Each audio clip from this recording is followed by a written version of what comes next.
Hello, and welcome to the Love Your Work Life podcast. I'm your host, Elissa Shuck. Whether you're going for that next promotion, looking for a job, or making a career pivot, I'll teach you how to navigate it all so you can have the career you want.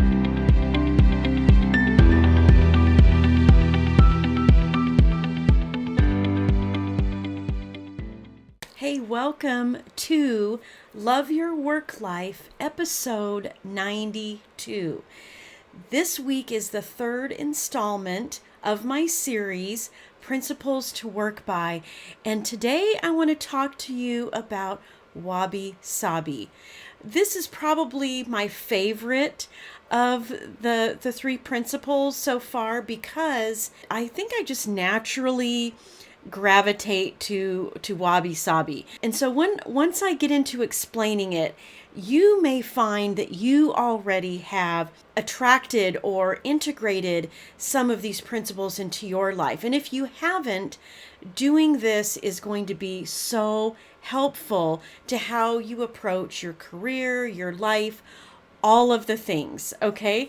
So wabi-sabi is the concept of beauty in imperfection, of beauty in the impermanent aspects of life. And the way I've seen this show up for me has been that I've always liked dried flowers. Isn't that weird? Like for me, sometimes they're even more beautiful than they were live. And that's part of wabi-sabi. It's seeing that there is a beauty in all aspects, that things don't have to be perfect to have an inherent value and quality about them.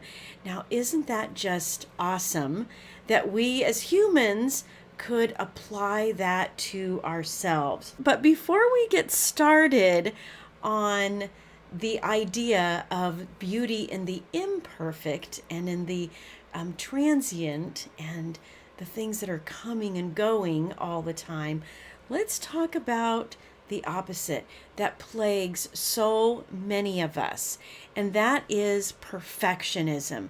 Perfectionism is actually the exact opposite of wabi-sabi.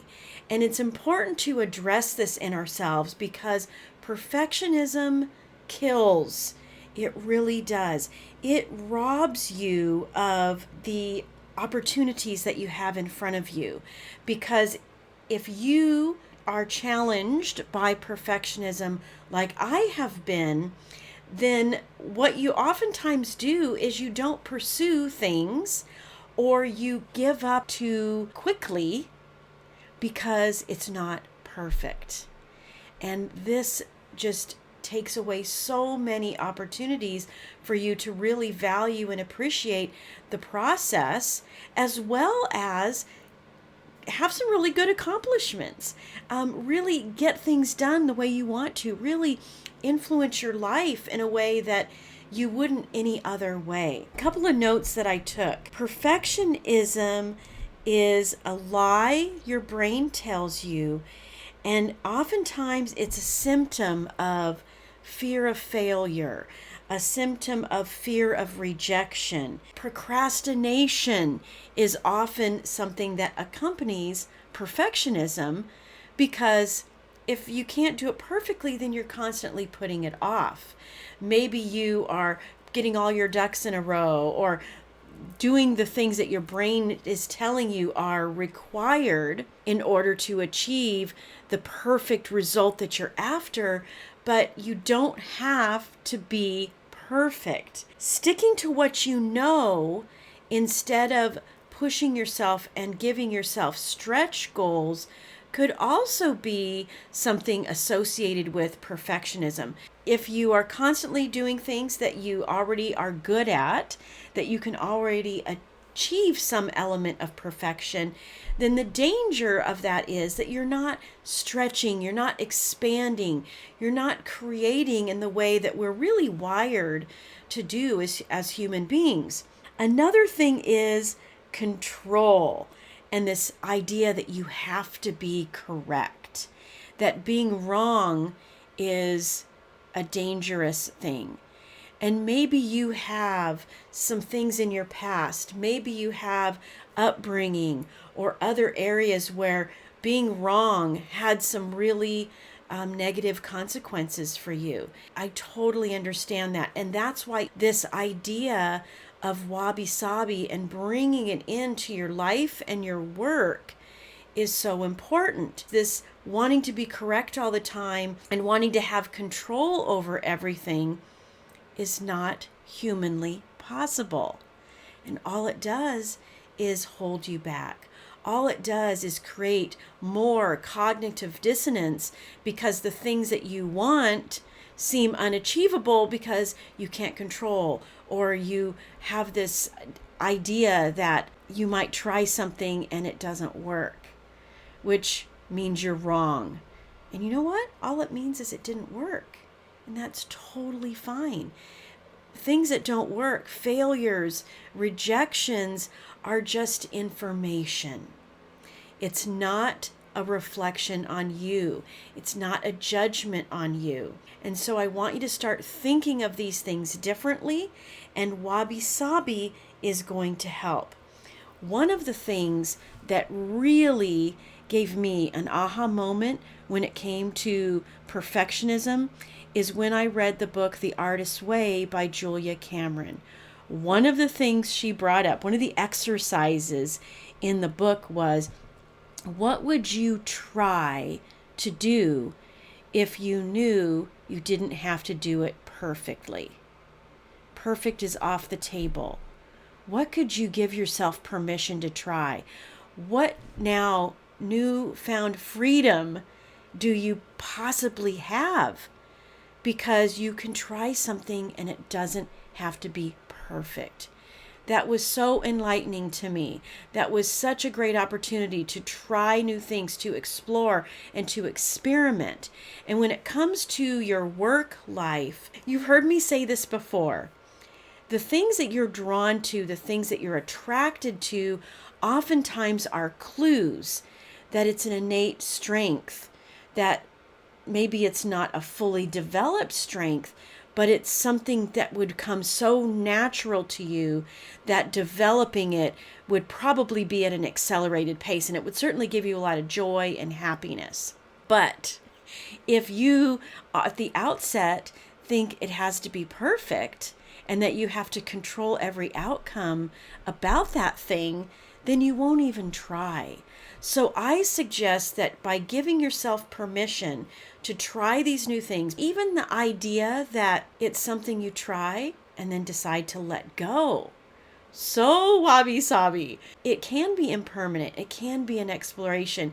It can be something that moves in and out of your life.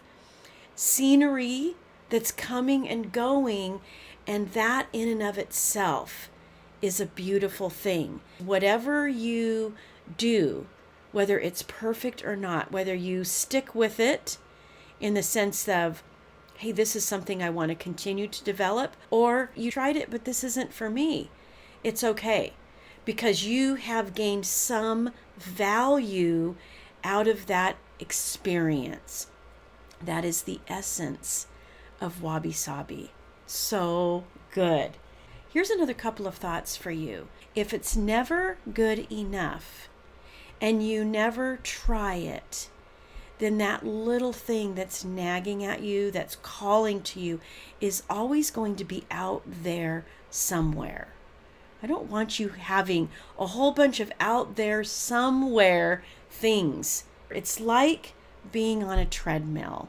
They might be good for exercise, but a treadmill in your career, in your work life, is not good, because you're putting in all the work, you're putting in all of the energy, but you're never achieving because perfectionism stopped you from doing it. The last thing I want to say about perfectionism is its connection to imposter syndrome. I heard a definition of imposter syndrome a while back, and the relationship to perfectionism just stood out so clearly to me. And that is, perfectionism blinds us to our accomplishments and prevents us from internalizing and accepting our success. If you could allow yourself for success to equal excellence instead of perfectionism, then you would be accepting more of your accomplishments. You would be giving yourself credit for more of what you've achieved and the impact you've had. You would have less imposter syndrome. And certainly when it does come up, like it does for a lot of us, you would have an answer to it, because you would have things that you have achieved based on excellence and mastery and the things that you want to pursue, and give yourself credit for whatever level of success you achieved in that pursuit. So think of Wabi-sabi as a way to combat imposter syndrome as well. Now, how do we start moving? What are some practical things you can do to start moving from perfectionism to wabi-sabi? This idea that the imperfect is beautiful, that the things that come and go from our career and work life can be appreciated at a deep level. Well, first of all, I suggest you start by looking for the beauty and the imperfect in the things around you. What are the things that give you joy, no matter how beat up, worn out, or anything? Like, you hold on to it. You never throw it away, no matter how rough and tumble that item has gotten. It's because it gives you a little bit of joy, and it's because somewhere in there you are seeing the beauty in the item itself, no matter what has happened to it. We all have these things, right? My husband teases me all the time because I have a cedar chest full of things from my childhood, full of things from across the years. And I recently opened it and looked at those things again, one by one. And that old beat up stuffed animal and its imperfections had beauty. Beauty because of the journey. Beauty because it belonged to me. Start looking for the beauty and the imperfections in the things you already hold dear, that you know you're never going to let go of. That'll start to open your eyes to this concept of wabi-sabi, and that it doesn't have to be perfect. The journey, the trying, all of that has value in it. The next thing I suggest you do is be intentional about accepting the imperfect qualities and quirks in the people around you. Who are the people in your life that those little imperfections actually are character qualities that you love most about them? You know that they wouldn't be who they are without that little imperfection, without that quirk. When you start appreciating the value, the beauty, the inherent worth in the people around you, imperfections and all, it'll start to be easier to appreciate those things about yourself. It's actually a very powerful thing, because when you are being very judgmental of other people, the reality is you're actually being very judgmental on yourself, and it's just happens to be reflected in your thoughts about other people. So when you start flipping that script and you start appreciating people, you will find it easier to be kinder and more gracious to yourself, to have your own back, just like you have the back of the people you love, imperfections and all. The final thing is to appreciate and celebrate the value in the journey, in the scars. Appreciating the value in the scars is actually another Japanese concept, kintsugi. And this is a form, an art form really, where broken ceramics are put back together and the cracks are filled with gold. Isn't that so cool? And so they look actually quite beautiful simply because of the way the pieces were put back together. It's highlighting the cracks, not hiding them. It stems from wabi-sabi, and it stems from looking for the beauty in the broken, looking for the beauty in the scars. How many stories do we see all around the world and society of people who've gone through extreme tragedy, but out of that, they have found a life purpose. Out of that, they have started giving. They've started a foundation. They started things to help other people who've experienced similar tragedies. This is beauty in the scars. I see the images of these repaired items, and the cracks are filled with gold. I also always think of a lyric by U2. I'm not broke, but you can see the cracks. Listen, those scars, it's not going to break you. Those scars make you. They're part of the beautiful, amazing person you are. And no matter what is going on in your regular life or your work life, when you start implementing the principles of wabi-sabi and seeing that there is beauty in every single piece of you, you will learn to celebrate. You'll learn to at least look for the value in all of the things you're going through. And eventually you'll celebrate it. Because if you're like me and you look back at some of the most painful times in your career, you know that if nothing else, it developed resilience and resourcefulness and a deep, abiding appreciation for what you bring to the table and the value you can add in your next thing. Perfect career? No, no, me either.